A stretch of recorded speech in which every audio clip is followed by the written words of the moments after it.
पुष्टिरक्रमेतसनं मातरं पुनः पितरं च प्रजं सुवः ॐ भूर्भुवः सुवः राहुग्रहाधिदेवते दुर्गे इह गच्छ राहुग्रहाधिदेवतां साङ्गां सायुधां सवाहनां शक्तिपत्नीपुत्रपरिवारसमेतां राहुग्रहस्य दक्षिणतः दुर्गां ध्यायामि आवाहयामि ॐ नमो अस्तु सर्वेभ्यो ये के च पृथिवीमनो ये अन्तरिक्षे ये दिवितेभ्यः सर्पेभ्यो नमः ॐ भूर्भुवः सुवः राहुग्रहप्रत्यधिदेव सर्पराजजिहा गच्छ राहुग्रहप्रत्यधिदेवतां साङ्गं सायुधं सवाहनं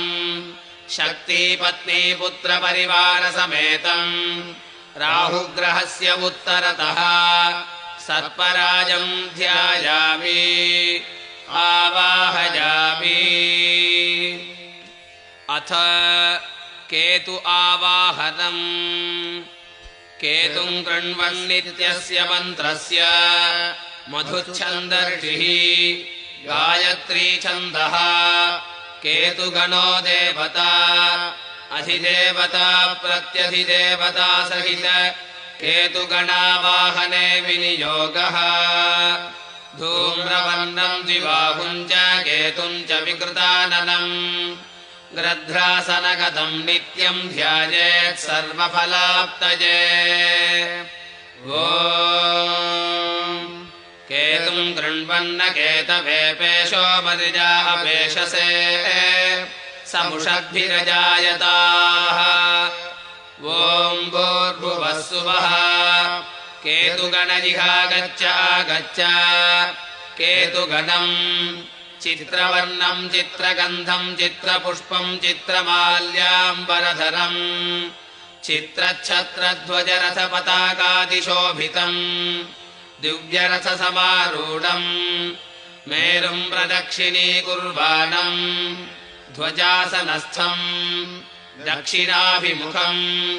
चतुर्भुजम् अन्तर्वेदिदेशाधिपतिम् द्विबाहुम् गदाधरम् जैमिनिगोत्रम् अभिजिन्नक्षत्रे जातम्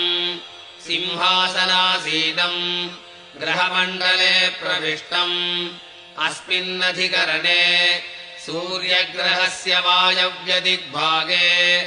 ध्वजाकारमण्डले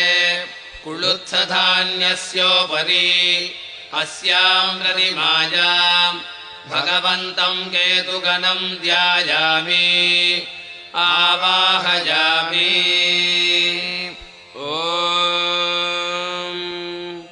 सचित्रचित्रं चितयन्तमस्मे चित्रक्षत्रश्चित्रतमं वयोधां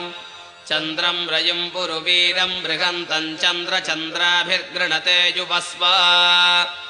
ॐ भूर्भुवः सुवः केतुगणाधिदेव चित्रगुप्तजिहा गच्छ केतुगणाधिदेवतां साङ्गं सायुधं सवाहनम् शक्तिपत्नीपुत्रपरिवारसमेतं केतुगणस्य दक्षिणतः चित्रगुप्तं ध्यायामि आवाहयामि ॐ ब्रह्मादेवानां पदवी कवीनां ऋषिर्विप्राणां महिषो मृगाणां श्येनो गृध्रा नागस्मतिर्वना नागुं सोमः पवित्रमत्येतिरेभन् ॐ भूर्भुवः सुवः